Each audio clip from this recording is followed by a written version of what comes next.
Hi guys, welcome back to the PCs world. कैसे हैं आप सब फ्रेंड्स? आई होप कि आप सब बहुत अच्छे होंगे, खुश होंगे और आपकी पढ़ाई बहुत ही अच्छी तरीके से चल रही होगी। और आपने 27 अक्टूबर को लेकर के क्या स्ट्रैटेजी बनाई है मेरे साथ में ज़रूर शेयर कीजिएगा। और कुछ ऐसी पार्ट जहाँ पे आपको अपनी कमज़ोरी फ़ील हो रही है वो भी मुझे ज़रूर बताइएगा। और कौन से पार्ट आपके जो है आपके सिलेबस में स्ट्रॉन्ग है वो भी मेरे साथ ज़रूर शेयर कीजिएगा। बिकॉज़ ऐसा होता है ना कभी कभी कि हम ना कुछ सब्जेक्ट सभी के ऐसे होते हैं थोड़े वीक होते हैं। जैसे कि मुझे ज्योग्राफी में थोड़ा प्रॉब्लम आता है, मुझे एथिक्स में थोड़ा प्रॉब्लम आता है। तो इसी तरीके से आपके भी होंगे। ऐसा नहीं होता है कि हर इंसान हर सब्जेक्ट का मास्टर होता है। तो ये सब चीज़ें अपने एक्सपीरियंस, इस तैयारी को लेके, इस जर्नी को लेके, अपने इस स्ट्रगल लाइफ में आप क्या फ़ील कर रहे हैं मेरे साथ में कमेंट बॉक्स में ज़रूर शेयर किया कीजिए। एंड आप देख सकते हैं कि मैंने अपना स्पेक्ट चेंज कर लिया है। एक्चुअली क्या था कि मुझे करना तो काफ़ी टाइम पहले था, बट वही चीज़ है ना कि जब तक हम ना इंडियंस कुछ इस तरीके के होते हैं, जब तक हमारी वो चीज़ बिल्कुल बेकार ही ना हो जाए ना, तब तक हम उसका पीछा नहीं छोड़ते हैं। इसी तरह कुछ मेरे साथ हुआ कि मुझे स्पेक्स बनवाना था काफ़ी पहले, लेकिन मैंने बनवाया नहीं और इसी चक्कर में मेरी आँखों का नंबर भी बढ़ गया और इतना ज़्यादा नंबर हो गया कि मैं कुछ बता ही नहीं सकती आप लोगों को। बट अगर आप लोगों के अंदर भी ऐसी कोई आदत है कि आप भी कुछ ऐसे इम्पोर्टेंट काम जो होने जब भी ज़रूरी हैं और आप मेरी तरह उनको स्किप कर देते हैं कि चलिए करा लेंगे, तो ये चीज़ को आप प्लीज़ छोड़ दीजिएगा, क्योंकि ये आदत बिल्कुल भी अच्छी नहीं है। इससे हमारी हेल्थ को नुकसान पहुंच सकता है। जैसे कि मेरी आंखों को मैंने नुकसान पहुंचा लिया, इसका नंबर काफ़ी बढ़ा लिया है। तो आप ऐसा मत किया कीजिए। अगर आपके अंदर ऐसी आदत है तो आप इसको स्किप करके आप अच्छी आदतों में कन्वर्ट कीजिए। तो चलिए फिर स्टार्ट करते हैं आज के ब्लॉग को। आई होप फ्रेंड्स आप मेरे ब्लॉग पसंद करते होंगे, और पसंद करते हैं तो प्लीज़ मेरे चैनल को भी लाइक शेयर सब्सक्राइब ज़रूर किया कीजिए, क्योंकि आजकल मेरे चैनल की रीच इतनी ज़्यादा डाउन हो गई है, इतनी ज़्यादा डाउन हो गई कि मैं कुछ बता ही नहीं सकती हूँ आपको। और अभी मैं सुबह का टाइम हो रहा है 8:45 और मैंने अपना फर्स्ट लॉट कंप्लीट कर लिया है। अभी मैं ना कुछ मतलब लिख लेती हूँ कुछ प्लान्स 27 अक्टूबर को लेके, क्योंकि मुझे ऐसा लगता है जब हम कुछ चीज़ें लिख के प्लान करके पढ़ते हैं ना, तो वो ज़्यादा ही फिर मीनिंगफुल हो जाता है। तो मैं अपनी स्ट्रैटेजी बना लेती हूँ। तब तक आप हमारे ब्लॉग को एंजॉय कीजिए। और सबसे पहले मैं आपको ना सार्क के बारे में थोड़ा सा बता देती हूँ कि सार्क एक्चुअल में है क्या। देखिए फ्रेंड, जो लोग भी तैयारी कर रहे हैं उन सबको इन सभी संगठन के बारे में पता होगा, ऐसा नहीं है कि पता नहीं होगा। लेकिन मेरा बताने का उद्देश्य सिर्फ इतना है कि अगर मैं यहाँ पे व्लॉगिंग कर रही हूँ तो उसके साथ में कुछ ऐसी इन्फॉर्मेशन इंपॉर्टेंट भी आपके साथ में शेयर करूँ, ताकि आपको कुछ मतलब इस व्लॉग को देखने का कुछ अर्थ हो। ऐसा नहीं है कि मैं फालतू की बातें करे जा रही हूँ, उसका वीडियो बना के डाल दूँ। मुझे ये सब चीज़ें ज़्यादा अच्छी नहीं लगती।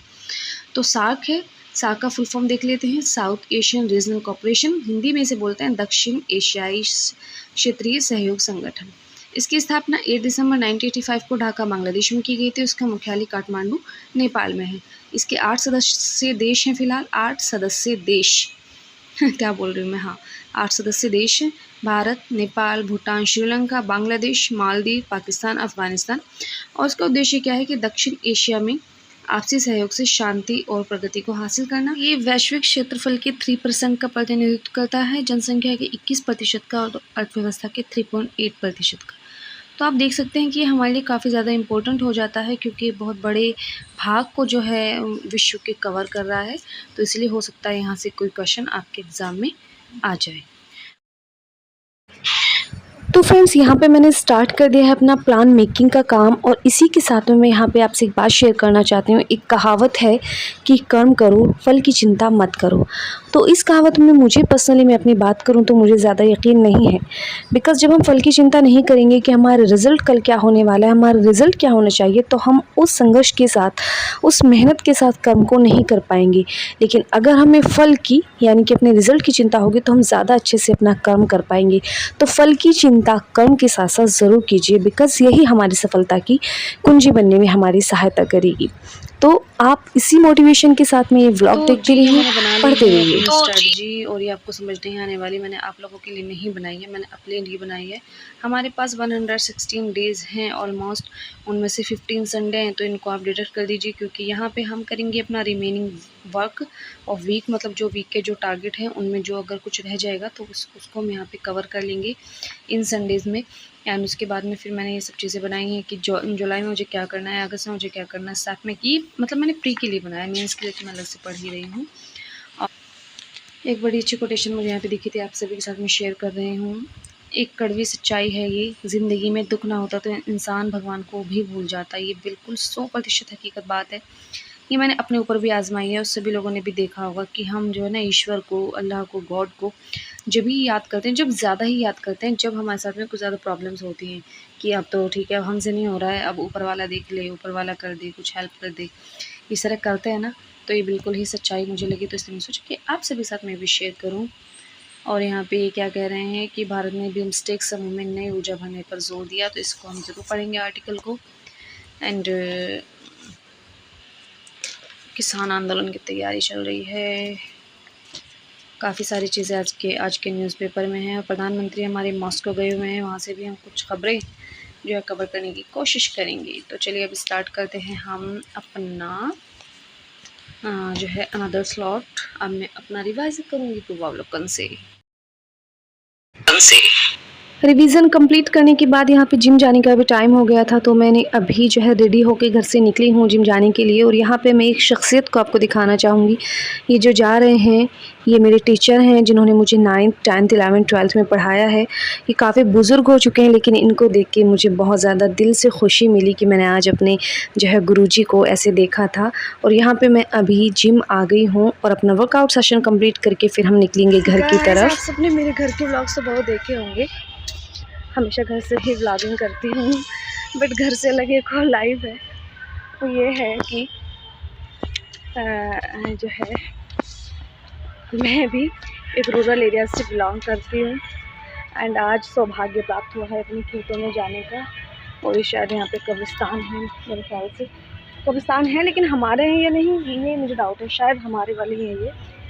और अभी मैं खेत में जा रही हूँ अपने, और आज आपको अपने खेत में मैं ज़रूर दिखाऊंगी, तो आप हमारे साथ में बने रहिए, क्योंकि व्लॉग बहुत ही ज़्यादा स्पेशल है और मेरी भावनाएं जुड़ी हैं इस व्लॉग से। बिकॉज़ मैं ज़िंदगी में आज दूसरी बार अपने खेत में जा रही हूँ। पर बहुत छोटी थी तब गई थी, रास्ता भी नहीं पता है, बस ये पता है सीधे सीधे चलना है, तो सीधे सीधे चलती जा रही हूँ।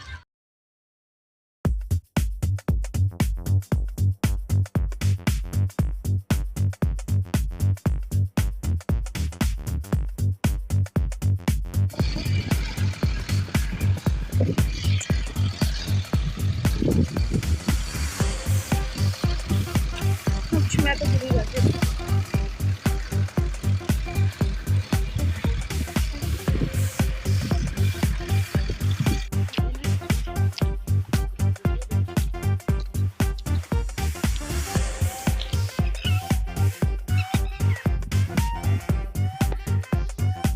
तो गाइस हम अपने खेतों में प्रवेश कर चुके हैं, और ये जहाँ तक भी आपकी नज़रें जाएं, जहाँ तक भी सब अपना इलाका है, सब अपना इलाका है। और ये पंछी भी हमारा है, उड़ रहा है जो। यहाँ पे लगा है धान, गन्ना, और मुझे नहीं पता सच में और क्या लगा है। तो यहाँ भी ये पता नहीं यहाँ पे कुछ लगा है या खाली पड़ी है, मुझे इतना भी नहीं पता। और मेरे सारे शूज़ ख़राब हो गए क्योंकि मैं ना देखो ये जो ऐसे ऐसे रास्ते हैं ना, ये इन पे चल रही थी, तो मैं धान के खेत में गिर गई पानी में, मुझसे कंट्रोल ही नहीं हुआ। और मैं बहुत ज़्यादा एक्साइटेड हूँ अपने खेत में आने पे। और फ्रेंड्स मौसम बारिश वाला हो रहा है, ऐसा ना हो कि हम यहाँ बहुत ज़्यादा फंस जाएं। कितना आनंद की प्राप्ति होती है ना अपने खेत में आने के बाद। वाह, मैंने आज महसूस किया ये चीज़ सच में। अब पैर ये नहीं पता कि पैर कहाँ रखना है, इतने खतरनाक दुर्गम रास्तों पे चल के जा रहे हैं आम तोड़ने के लिए स्पेशली। मेरी हालत कितनी खतरनाक खराब हो चुकी है।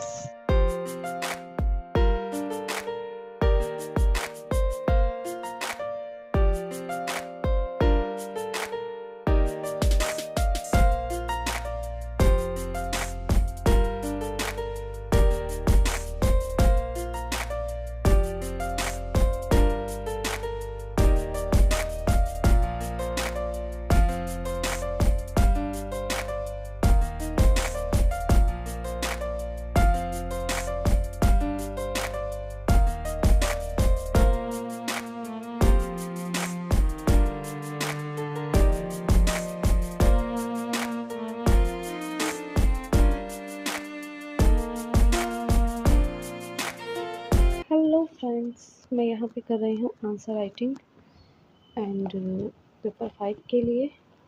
पहला क्वेश्चन है, पहले यूनिट का है, उत्तर प्रदेश बौद्ध धर्म तथा जैन धर्म का पालना है, चर्चा करें। 8 अंकों का ये प्रश्न है, तो इसको लिखना है। और आप देख सकते हैं कि इसको लिखने के लिए मुझे, क्योंकि मैंने सब कुछ पढ़ा हुआ तो है, लेकिन रिवाइज़ तो करना पड़ता है। और फिर सर ने मुझे जो चीज़ बोल रखी है कि एक अच्छा आंसर लिखने के लिए आपको कंटेंट देखना भी पड़े, तो आप लोग उस पे ज़रा भी मत जाइएगा, कि शक मत करना अपने आप पे कि हमारी तैयारी नहीं है। क्योंकि याद किसी को नहीं होता कुछ भी, सिर्फ लिखने से आपकी प्रैक्टिस इतनी ज़्यादा हो जाती है कि आप एग्ज़ाम में अच्छा परफॉर्म कर पाते हैं। हालाँकि कुछ चीज़ें एट द टाइम पे आपको रटनी भी पड़ेंगी, याद भी करनी पड़ेंगी, तो एक अलग बात हो जाती है।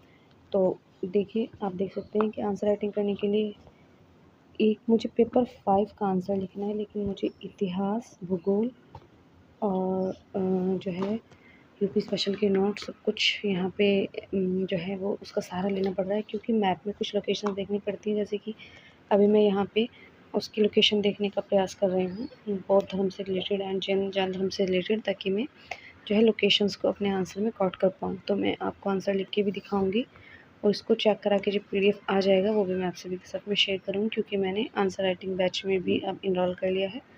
तो अभी मैं अपने पूरे 5 और 6 के क्वेश्चन आंसर बहुत ज़बरदस्त तरीके से यहाँ पे लिखने वाली हूँ, आप सबके साथ में अपनी आंसर राइटिंग फीडबैक शेयर करने वाली हूँ। तो बने रहिए हमारे साथ और देखते रहिए पीसीएस वर्ल्ड को फॉलो करते रहिए। कोई भी डाउट हो तो आप पूछते रहिए हमसे।